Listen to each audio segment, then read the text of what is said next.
Hello, my wonderful friend. Welcome to the VUS Learning English podcast. My name is Anna, and I am so happy you are here with me today. If this is your first time listening, a very special welcome to you. I am so glad you found us. And if you are a returning listener, thank you for coming back. It feels so good to be together again. Today we have a very special topic. It is a topic that can make many people feel a little nervous, a little worried, but I want you to know you are in a safe place. Today we will talk about the IELTS speaking test. Specifically, we will talk about the first few minutes, the introduction, that moment when you say hello. I know this part can feel scary, but I promise you it can be easy. It can even be fun. Today, I will teach you a simple, gentle way to introduce yourself. We will learn how to feel confident, how to feel calm, and how to start your test with a happy heart. Thank you for spending your time with me today. It means so much. If you enjoy our time together, please think about following or subscribing. It is a small click for you, but it helps our podcast grow. It helps us reach more beautiful learners, just like you. And I would love to know where you are. Where are you listening from today? Are you in South Korea? Or Ethiopia? Or India? Or somewhere else in our wonderful world? Thinking of you all everywhere makes me smile. Okay, are you ready? Take a slow, deep breath in and let it out. Let's begin. Section 1. The real purpose of Part 1. Why you shouldn't panic. First, let's talk about a big idea, a very important idea. Many students have a wrong idea about Part 1 of the speaking test. This wrong idea causes a lot of stress, a lot of worry, and it is not necessary. Many students think they need to impress the examiner right away. They think, I must use big words. I must use very complex sentences. This is not true. This is completely 100% not true. Let me tell you the real truth about Part 1. Are you listening? The truth is, Part 1 is a warm-up. Yes, a warm-up, that is all. Imagine you are going to play a sport, like football or tennis. Do you start playing hard right away? No, first you stretch, you warm up your body, you get ready. Part 1 is just like that. It is a warm-up for your English. It is a gentle start. The main purpose of Part 1 is simple. It is to help you feel comfortable, to help you settle in. The examiner needs to check your name, your identity, and they want to hear the natural sound of your voice. They want to get used to you. The topics in Part 1 are always about you.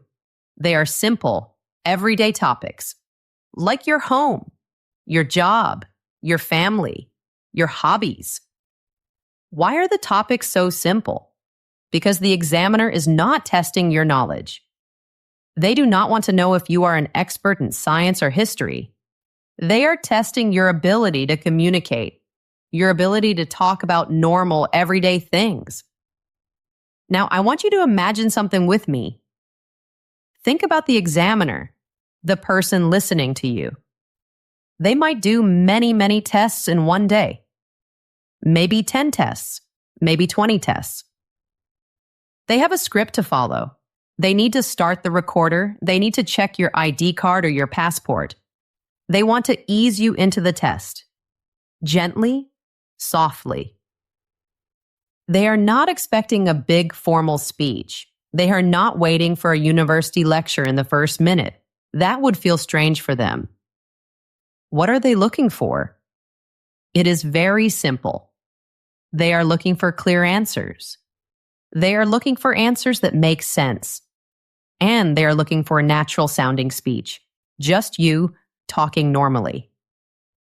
So, trying to be very impressive at the start is a big mistake. It is one of the biggest mistakes you can make. Why? Because when you try too hard, you might sound unnatural. You might sound like you memorized a script, like a robot. Or even worse, you might try to use a very long, complex sentence. A sentence you have not mastered, and you might make a grammar mistake. A small mistake that you did not need to make. Let's think about another situation. Imagine you meet a new person at a party. You say, "Hello, what is your name?" And they answer with a long, formal, practiced speech. A speech about their name and their life story. How would that feel? It would feel a little strange, right? A little awkward. You just wanted to have a normal conversation. The IELTS test is the same. The examiner wants to have a conversation with you, not listen to a script you learned by heart. So, my friend, the number one rule is this. Rule number one is to relax. Breathe. It is okay. The goal of the introduction is not to show off. The goal is not to be a superstar. The goal is to be friendly, to be clear, and to be confident in your simple, beautiful English. Once you understand this, everything changes. Once you know it is just a gentle start, you can relax. You can let go of the pressure. You can take all that stress away, and you can focus on what is truly important. And what is important? Clear, natural communication. That is it. Our whole plan today is about making this easy. We want to take the drama out of it. No more fear. No more panic. I will give you simple words, safe words, effective words you can use without any fear. You will learn that short answers are good. You will learn that direct answers are good.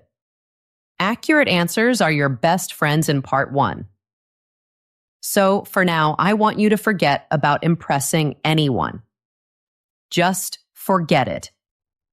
Instead, focus on connecting. Connecting with the examiner, person to person, through your simple, clear, and confident English. You are ready for this. Section 2, the first 30 seconds, your name and ID.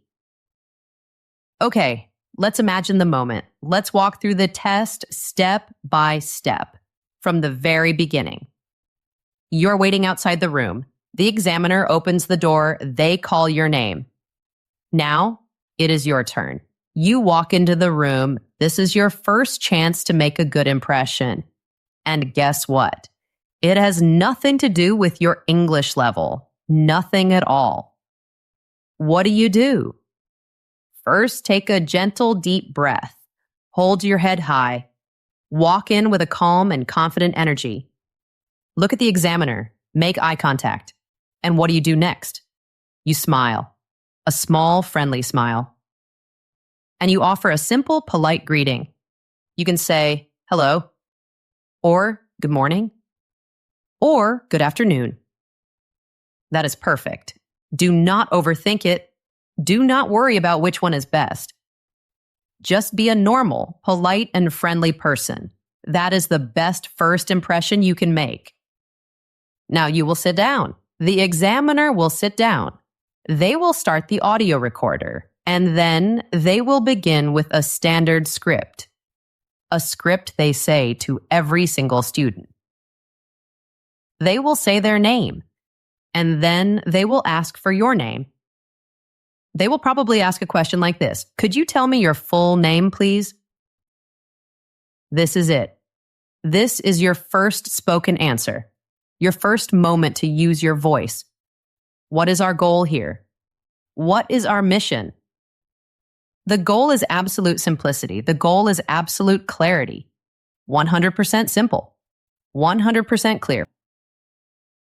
Whatever you do, my friend, please do not add extra information. This is a very common mistake, but you will not make this mistake. For example, a student might say, well, my full name is David Chen. And I was given this name by my grandfather, who was a very famous artist in my village. My parents always liked the name David because it sounds strong. Oh my, that is way too much information. It is a nice story, but it is not the right time. The examiner asked a very simple question, and they are waiting for a very simple answer. So, what is the perfect way to answer? Let me give you a perfect formula. It is so easy. You have two wonderful options. Are you ready? Option 1, my full name is your full name. Option 2, my name is your full name. That's it. It is that simple. For example, my full name is Alejandro Rodriguez Garcia, or my name is Kenji Tanaka. Listen to how that sounds. It is clean. It is direct. It perfectly answers the question. There is no confusion. It is strong and confident. You can do that. Okay, what happens next? After you give your full name, the examiner might ask another question. This is an optional question. Sometimes they ask it, sometimes they do not. They might ask, and what can I call you? Or what should I call you? This is a very friendly question. They are asking for your preferred name, the name you like to be called. Maybe it is your first name. Maybe it is a nickname. It is your choice. And how do you answer? Again, we will keep it simple and direct. We are building our confidence step by step. Here is the perfect formula for your preferred name. Option 1, you can call me Anna.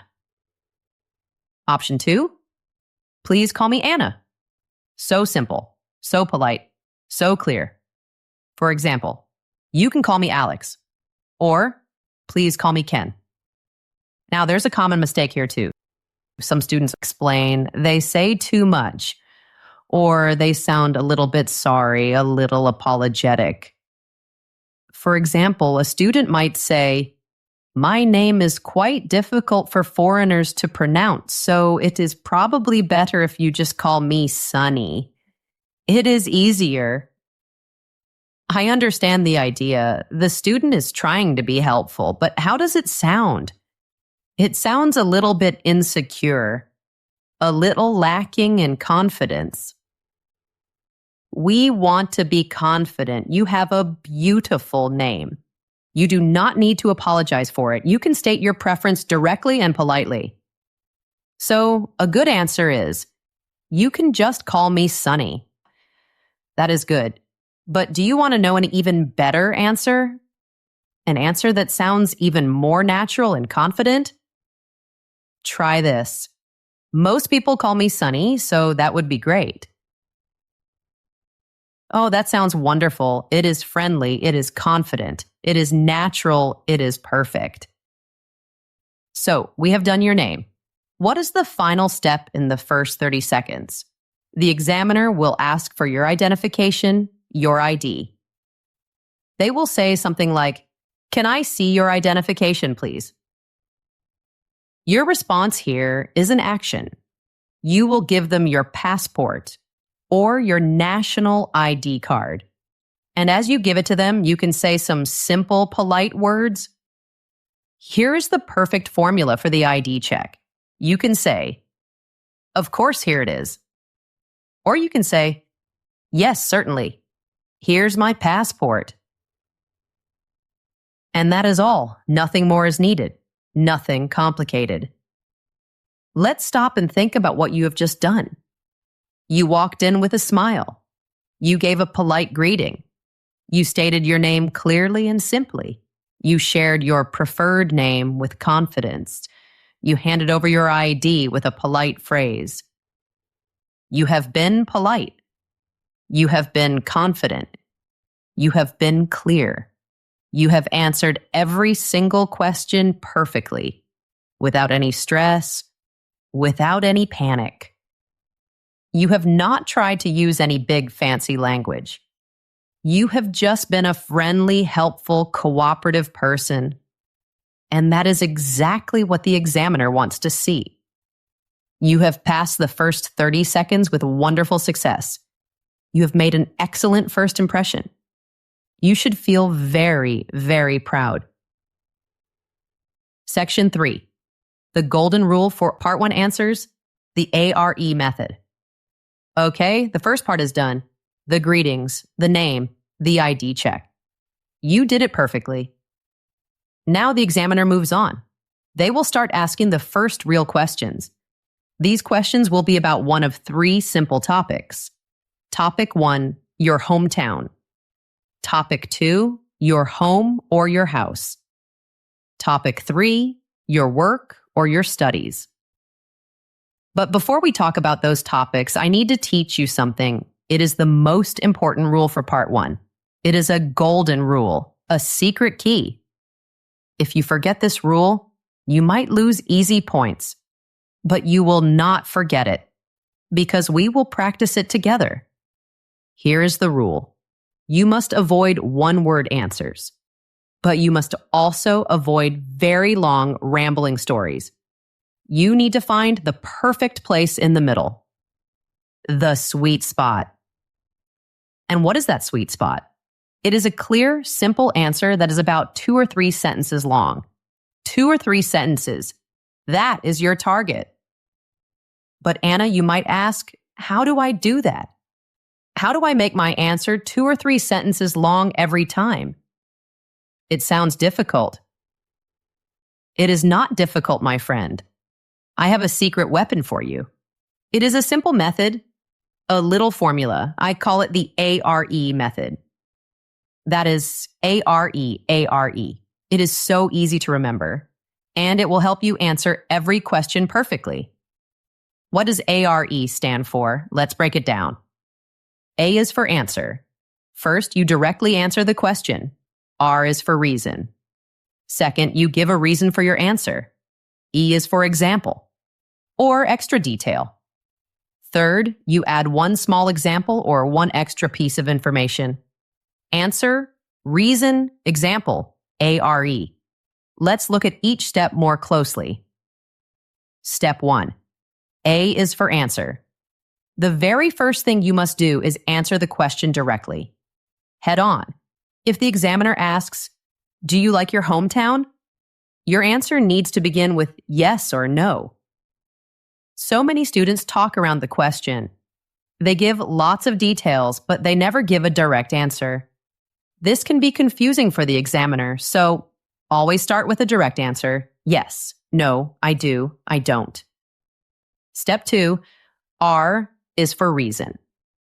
After your direct answer, you immediately explain why. Why do you feel this way? You can use simple connecting words like because or since. This is the easiest way to make your answer longer than one sentence. It shows the examiner that you can explain your ideas. You are not just giving an opinion. You are supporting it. Step 3. E is for example or extra detail. This is the final step. This is the magic touch. You add one more piece of information, just one more little thing. It could be a short example from your life. It could be a feeling you have. It could be just a related detail. This third step is what makes you sound fluent. It makes you sound natural. It makes your answer feel complete and satisfying. Let's see the ARE method in action. Let's use a very simple question. Not an IELTS question, just a normal, friendly question. Do you like coffee? Now, what is a bad answer? A bad answer is too short. Like this. Yes. That is too short. It is a true answer, but it does not show your English ability. It stops the conversation. What is another bad answer? An answer that is too long. Like this. Yes, I absolutely love coffee. I started drinking it when I was in university because I had to stay up late to study for my exams. I would drink 3 or 4 cups every night. Now I have a very expensive coffee machine at home, and I import my own beans from Colombia and Ethiopia. Stop. This is way too much for part 1. This is a long story. It sounds like you are giving a speech. Remember, part 1 is a warm-up. We need short, simple, clear answers. So, what is the perfect answer?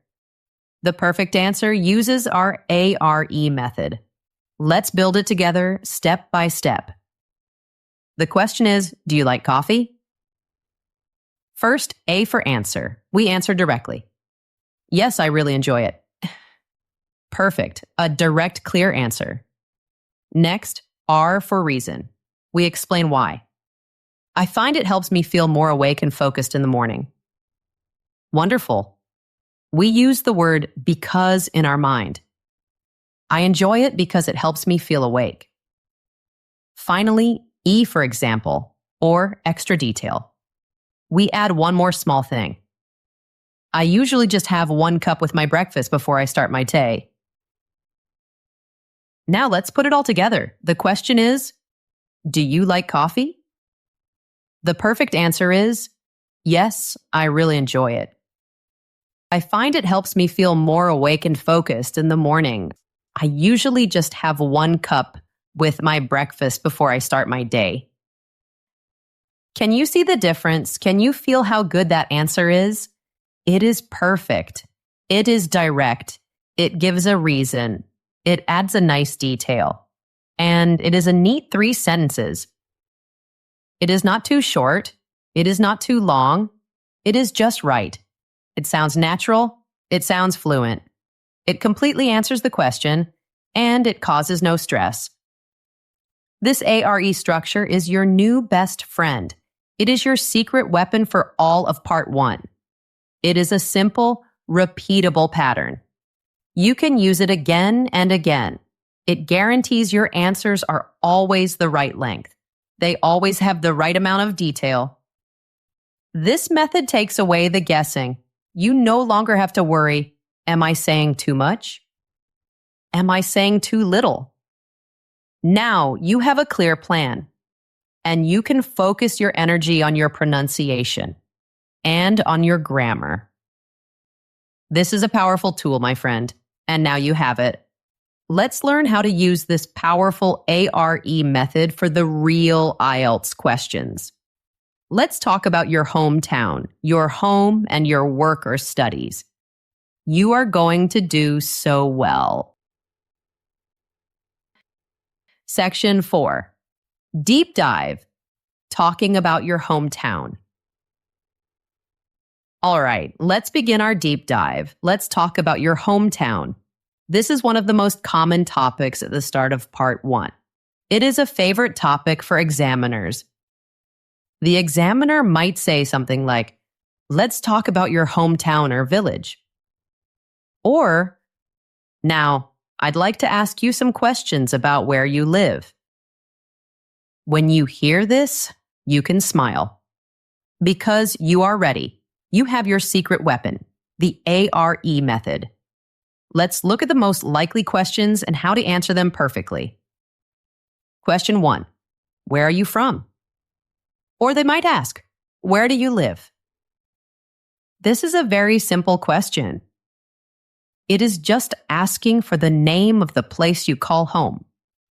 You can talk about the city where you were born, or you can talk about the city where you live right now.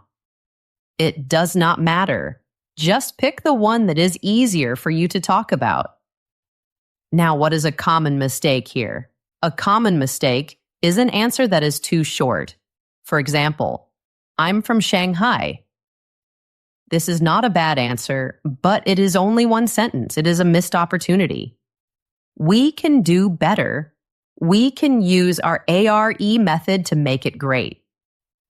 Let's build a good answer together. Let's imagine you are from a city in Spain. First, A for answer. Answer the question directly. I'm from a city called Santander, which is in the north of Spain. This is a great start. You give the name of the city and you give its location. In the north of Spain. This is very helpful. Next, R for reason. Or, in this case, a reason for being there. I've been living there for about 5 years as I moved there for my studies. This is a wonderful detail. It tells the examiner a little bit about your life story. It adds context. Finally, E for extra detail. Add one more interesting thing. It's a beautiful coastal city, which is great because I absolutely love the sea. This is the perfect finishing touch. You describe the city, a beautiful coastal city, and you share a personal feeling. I absolutely love the sea. Let's hear the full answer now. Question: where are you from? Answer: I'm from a city called Santander, which is in the north of Spain. I've been living there for about 5 years as I moved there for my studies. It's a beautiful coastal city, which is great because I absolutely love the sea. That is a fantastic answer. It is confident, clear, and full of good information. Let's try another example, this time for someone from a smaller town. Let's imagine you are from Poland. Question: where are you from? A for answer: I'm from a small town called Malbork in the north of Poland. R for reason or context: I've lived there my whole life, so all of my family and friends are there. Alt for extra detail: it's known for being pretty quiet, but it's actually quite famous for its huge medieval castle. Do you see how wonderful that is? The answer gives the name and location. It gives a personal connection. My whole life. And it adds a very interesting fact. Famous for its huge medieval castle. This makes the examiner interested. They think, oh, a castle, how interesting. Both of these answers are perfect. They use the ARE method. They are the perfect length. They use simple, natural grammar. This is exactly what you should aim for. You can do this. Okay, let's move to the next common question about your hometown. Question 2. What's the most interesting part of your town or village? Here, the examiner wants you to describe a specific place, a location. Don't panic. You do not need to choose the correct interesting part. Just think of one place you know, the park, the city center, the river, a famous building. Any place is okay. What is a common mistake? Being too vague, giving an answer with no detail. For example, the city center is interesting. This answer does not tell us anything. Why is it interesting? What is there? We need more information. We need to use our ARE method.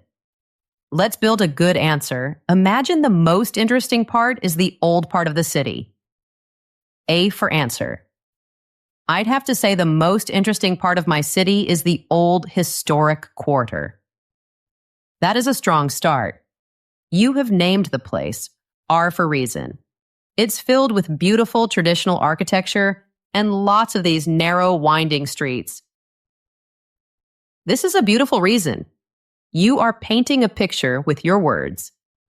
Beautiful architecture. Narrow, winding streets. The examiner can imagine it. E for extra detail. There are also tons of great little cafes and restaurants there where I often meet up with my friends. This is a perfect extra detail. It adds a personal touch. Where I often meet up with my friends. It makes the answer feel real and alive. Let's try one more example for this question. Maybe your city has a beautiful waterfront. Question: what's the most interesting part of your town? A for answer: for me, the most interesting spot is definitely the waterfront. R for reason: it was redeveloped a few years ago, so it's become a very modern and lively part of the city. E for extra detail: it's a really popular place for people to go for a walk, and you get a great view of the river from there. Again, a perfect ARE answer. You name a place. The waterfront. You say why it is interesting. It's modern and lively. You add a specific detail. People walk there and you get a great view. It is simple. It is effective. It is confident. Are you ready for the next question? You are doing so well. Let's keep going. Question 3. What kind of jobs do the people in your town or village do? This question can feel a little difficult. You might think, I don't know. I haven't done a survey. Relax. You do not need to know exact statistics. You do not need numbers or percentages. The examiner just wants to know if you can speak generally about your local area. Give a general idea. What is a common mistake here? Just listing jobs like a robot. For example, they are doctors, teachers, and shop workers. This sounds very unnatural. It does not sound like a conversation. Let's use our ARE method to make it much better. Let's build a good answer for a town with a lot of tourism. A for answer.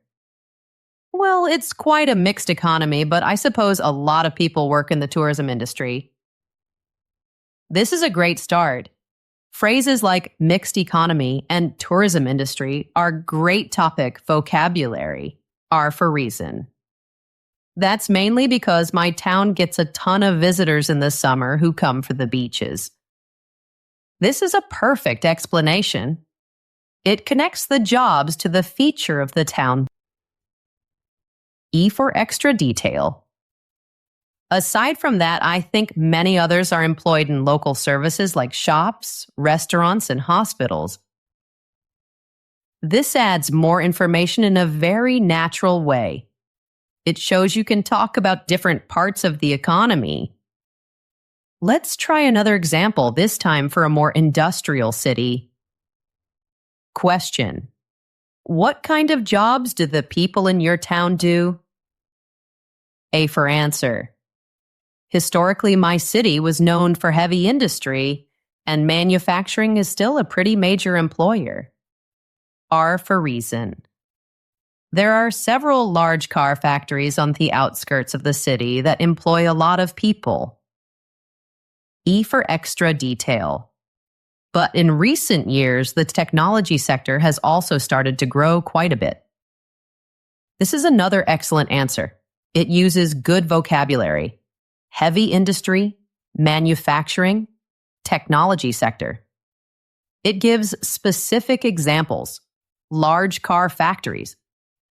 And it shows a change over time, historically, and in recent years.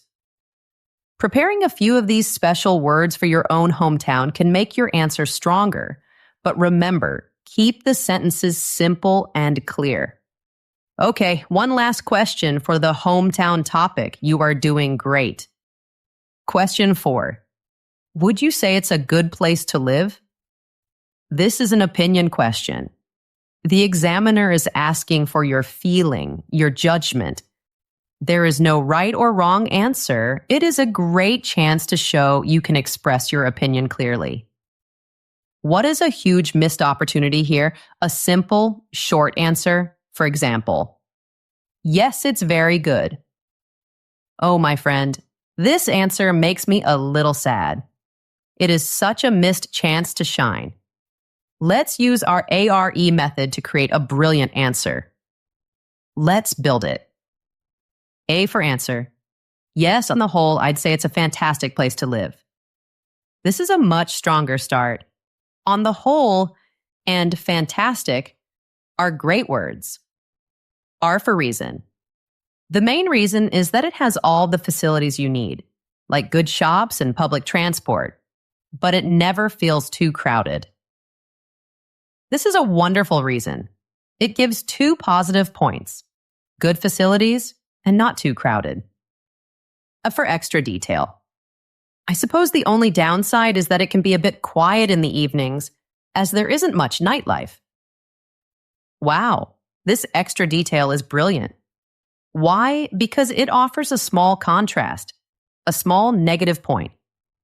The only downside is this shows a very high level of communication skill. It shows that you can give a balanced view. It sounds very natural and very intelligent, but the grammar is still simple. By practicing the ARE method for these 4 common questions, you will be so prepared. You can walk into the test and talk about your hometown with complete confidence. You will be amazing. My friend, let's just pause here for a moment. We have learned so much already. We learned how to start the test with a calm heart. We learned the magic ARE method, and we practiced talking about our hometown. I want you to know that I am so proud of you. Learning something new takes courage, and you are doing it. You are showing up for yourself, and that is the most important step. Remember, this is a journey. It is not a race. Be kind to yourself. Be patient with yourself. Every word you learn, every sentence you practice is a victory. Okay, take another slow, deep breath. Let go of any worry. Let's continue our journey together. Let's talk about our next topics. Section 5. Deep dive. Talking about your home or accommodation. Welcome back. Are you feeling good? Are you feeling ready? I hope so. Let's talk about another very common topic in part 1. This topic is your home or your accommodation. The examiner might say something like, let's move on to talk about accommodation. Or, now I want to ask you about your home. This is a wonderful topic. Why? Because it is personal. It is easy. You are the expert on your own home, and it is a perfect fit for our amazing ARE method. Let's look at the most common questions. Question 1. Tell me about the kind of accommodation you live in, or they might ask more directly. Do you live in a house or a flat? A flat is another word for an apartment. This is a direct question. It asks you to describe your home. What are the common mistakes here? One mistake is a one-word answer. For example, if they ask, do you live in a house or a flat? And you just say, a flat. This is too short. We know this now. Another mistake is rambling, talking too much, describing every single room in your home in great detail. We don't need that. We need the perfect ARE answer. Let's build one together. Let's imagine you live in an apartment with a friend. For answer. I'm currently living in a 2-bedroom apartment with a friend. This is a perfect direct answer. It says what it is. A 2-bedroom apartment and who you live with a friend. R for reason. We picked it mostly because it's in a really convenient location, just a short walk from the city center. A wonderful reason. You explain why you chose this apartment. The location is convenient. E for extra detail. It's on the 5th floor of a pretty modern apartment block, so we get a nice view from our balcony. What a lovely extra detail. It adds more specific information. 5th floor. Modern apartment block. Nice view from our balcony. It paints a clear picture. Let's try another example. This time for someone who lives in a house with their family. Question: do you live in a house or a flat? A for answer. I live with my family in a semi-detached house out in the suburbs. R for reason or description. It's quite a typical family home, I guess, with 3 bedrooms and a little garden in the back. I for extra detail. It's not a huge place by any means, but it's very cozy and comfortable for us. This is another beautiful answer. It uses great vocabulary in a simple way. Words like semi-detached house and suburbs, and it expresses a feeling. It's very cozy and comfortable. This makes the answer warm and personal. Using specific words is good, but you must keep the sentences simple. Words like apartment block or suburbs show you have a good range of vocabulary, but they don't sound forced or unnatural. They just fit the topic perfectly. Okay, let's go to the next question. Question 2, what's your favorite room? This is a lovely question. It is about your personal preference, your personal feelings. It is a great chance to use some simple descriptive words. What is the common mistake? I think you know. An answer that is too short. My bedroom. Yes, it answers the question, but it shows the examiner nothing. Let's use ARE to bring this answer to life. Let's build an answer. Let's say your favorite room is the living room. A for answer. My favorite room is definitely our living room. Clear and direct. Perfect. R for reason. I just find it's the most comfortable and relaxing space in the whole apartment. A great reason. You're explaining your feelings about the room. Comfortable and relaxing. E for extra detail. It gets a lot of natural light, and I have a big bookshelf there, so that's where I spend most of my free time. This is a fantastic extra detail. It gives 2 specific reasons why you like it. A lot of natural light. A big bookshelf. And it connects to your life. Where I spend most of my free time. Let's try another one. Maybe your favorite room is your bedroom. Question: what's your favorite room? A for answer. That would have to be my bedroom. R for reason. It's really the only place I can get some privacy and just unwind after a long day. E for extra detail. I've decorated it exactly how I like it, with lots of plants and a few of my own paintings on the wall. Another perfect answer. The reason is very relatable. We all need privacy to unwind. And the extra detail is very personal and visual. Lots of plants. My own paintings. These little details make your answer unique. They make it memorable. They make it feel real. A real answer is always better than a generic, boring answer. Okay, one more question on this topic. Question 3. How long have you lived there? This question seems very, very simple, but it is a small test. It is a test of your ability to use tenses correctly, specifically the present perfect tense. This is the tense we use to talk about something that started in the past and continues to the present. What is a common mistake? A blunt, short answer. 3 years. This is not a sentence. It does not show the examiner you can use the correct tense. Let's use our ARE method to make it perfect. Let's build the answer.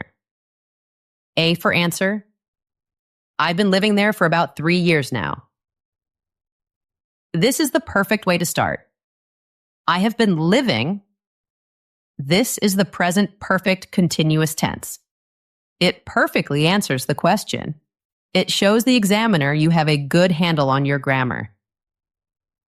R for reason or context. I moved in right after I started my current job. This gives a clear timeline. It connects your home to another part of your life. For extra detail, I really like the neighborhood, so I don't have any plans to move anytime soon. This is a wonderful way to finish. It talks about your feeling for the area. I really like the neighborhood, and it talks about the future. I don't have any plans to move. It is a very complete and satisfying answer. Even for a simple question like how long, you can use ARE. It makes your answer better every single time. You are doing a fantastic job. Let's get ready for our final topic. Section 6, Deep Dive, talking about worker studies. All right, my friend, here we are. The third and final common topic for the IELTS introduction.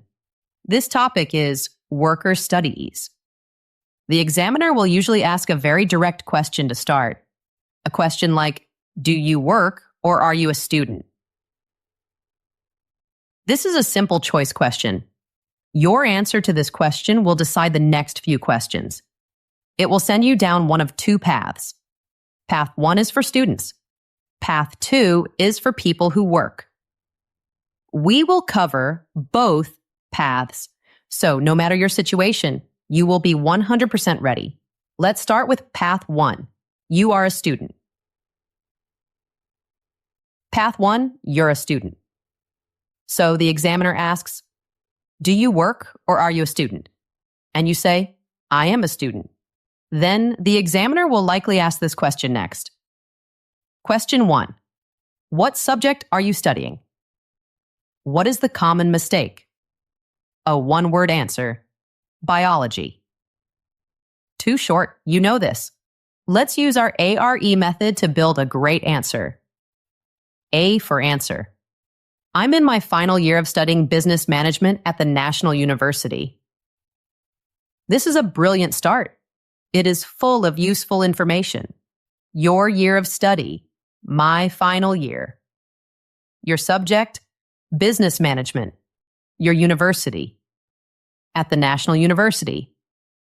This is specific and clear. R for reason. I chose this subject mainly because I've always been interested in how businesses work and grow. A perfect reason. It explains your personal motivation, your interest. E for extra detail. My main focus is on marketing, which I find genuinely fascinating. This is a great extra detail. It narrows down your subject to a specific area. Marketing. And it adds a strong feeling word. Fascinating. It shows your passion.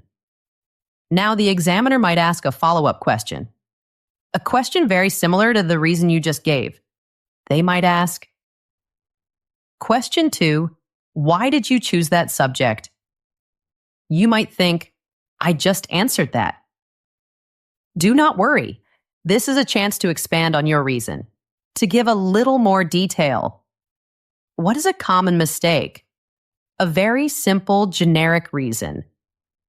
Because I want a good job. This is okay, but it is not very interesting. It does not tell the examiner much about you. Let's use ARE to make it better. Let's use a different subject this time. Let's say computer science. A for answer. Well, the main reason I chose it was because it offers really good career prospects. This is a good direct answer. Good career prospects is a great phrase. It means good chances to find a job in the future. R for reason. A degree in computer science is in high demand right now, so I'm hopeful it'll help me find a solid job after I graduate. This explains the answer more. It shows you understand the job market. In high demand. E for extra detail.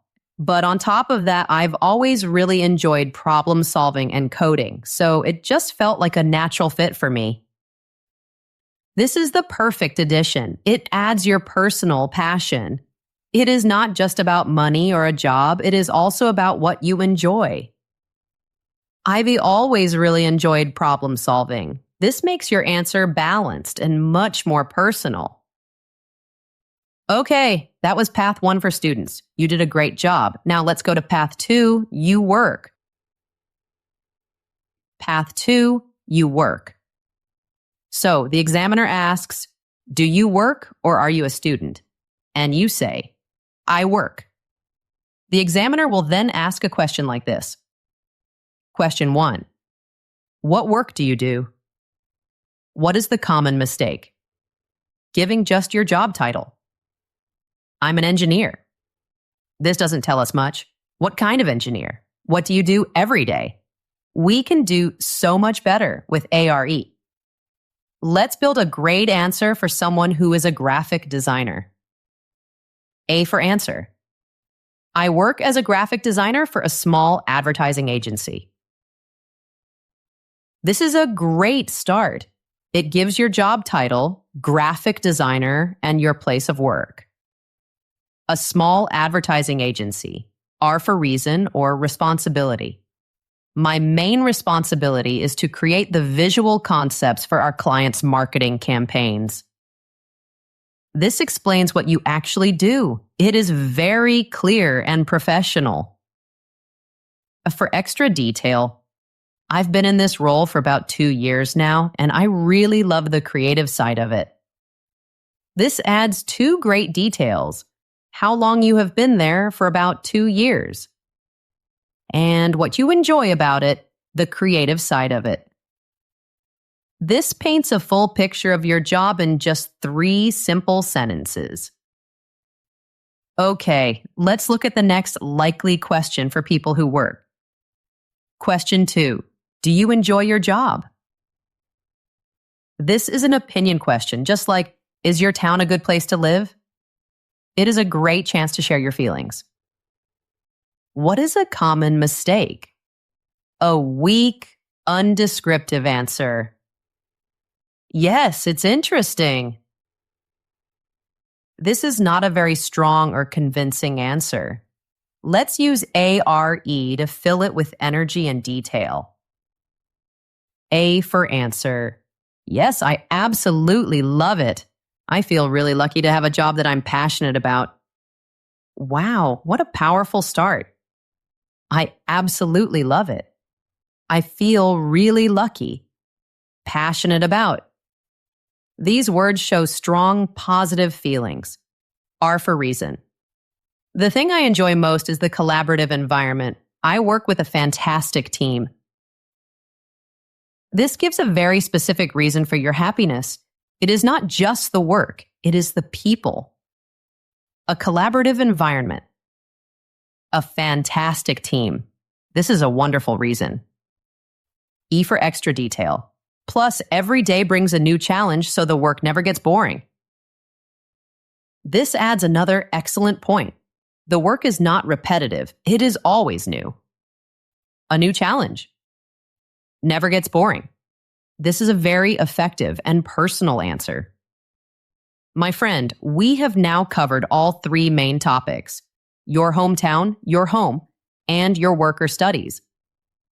If you can answer these questions using the ARE method, you have covered more than 90% of what an examiner could possibly ask you in the IELTS introduction. You have a simple formula, a repeatable formula, the ARE method. It guarantees your answers are the perfect length every time. You are so ready for this. Section 7. Final summary. Happy tips to remember. Okay, my friend, we have covered so much ground together. Let's boil it all down. Let's summarize everything into a few final happy tips. Doing well in the introduction is not about being a genius. It is not about having a perfect vocabulary. It is about being confident, being clear, and avoiding simple mistakes.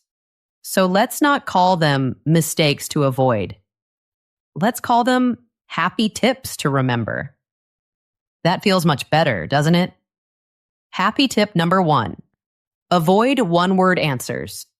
Never, ever answer a question with just yes, or just no, or just one word. Why? Because it stops the conversation. It signals to the examiner that you cannot or do not want to talk. What should you do instead? You know the answer. Always use the ARE method. Answer, reason, example. Extend your answers to 2 or 3 beautiful sentences. Happy. Tip number 2. Do not memorize full scripts. Examiners are very experienced. They are trained to hear memorized answers. A memorized answer sounds like a robot. It sounds unnatural, and your score will go down.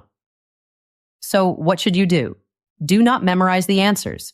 Memorize the method. Practice the ARE framework. Use your own ideas, your own feelings, your own life.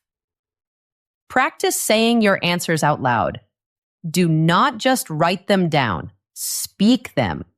Let the words come from your heart, not just from a piece of paper. Happy tip number 3. Do not use overly formal language. Remember what part 1 is. It is a warm-up. It is supposed to feel like a friendly chat. Using big academic words like moreover or furthermore or hence just sounds strange here. It sounds like you are reading from a textbook. Save those words for your writing test. In the speaking test, stick to natural conversational words. Simple words like and, but, so, and because are perfect. They are your friends. Tip number 4. Do not try too hard to be impressive. Let me say that again. Do not try too hard. What is the goal? The goal is clarity and confidence, not complexity. Think about this. Making a grammar mistake with a simple sentence is okay, but making a mistake when you are trying to use a very complex sentence that you have not mastered, that looks much worse. It shows the examiner that you are speaking beyond your ability. So keep your grammar simple and accurate. Focus on what you know you can do well. Simple tenses done correctly are beautiful. They are much better than complex tenses done incorrectly. So let's make a final checklist. Your checklist for a perfect, happy introduction. First, be confident and friendly. Smile, make eye contact, be polite. It sets a wonderful tone for the whole test. Second, keep it simple. Use direct, clear, easy language for your name and your ID. Third, use the ARE method. For every single question, give an answer, a reason, and an extra detail. Fourth, aim for 2 to 3 sentences. This is the golden length for every answer in part 1. Fifth, focus on accuracy. Correct grammar with simple sentences is your goal. And sixth, be natural, not robotic. Practice your ideas, not scripts. Let your wonderful personality come through. You have all the tools you need. And there you have it. The complete, gentle guide to introducing yourself perfectly in IELTS Speaking, Part 1. What is the big, important message I want you to take home today? It is this. Part 1 is a warm-up. It is designed to help you settle in, not to scare you. You can take the pressure off yourself. You can relax. And by using the simple ARE formula, you can give clear answers, confident answers, and natural answers every single time. You can walk into that exam room with a plan, a strategy that works. You can make a wonderful first impression, and you can set yourself up for success in Part 2 and Part 3 of the test. Remember, my friend, confidence comes from preparation. It comes from practice. So practice these common questions. Say your answers out loud. Maybe you can record your voice in your phone and listen to yourself. Get comfortable with the feeling of the ARE method. Let it become your natural way of answering. You now have the tools, you have the method, and you have the exact language you need to succeed. I believe in you so much. If this episode was helpful for you, please think about leaving a positive review or giving it a like. It helps other learners find our little community. And I would love to hear from you. What part of English learning are you worried about? What topics would you like me to talk about in the future? You can leave a comment and let me know. I read them all. Thank you so much for listening today. Thank you for your time and your energy. I wish you the very, very best of luck on your IELTS journey and in everything you do. You are capable of amazing things. Keep practicing, keep learning, and keep believing in yourself. See you next time, my friend.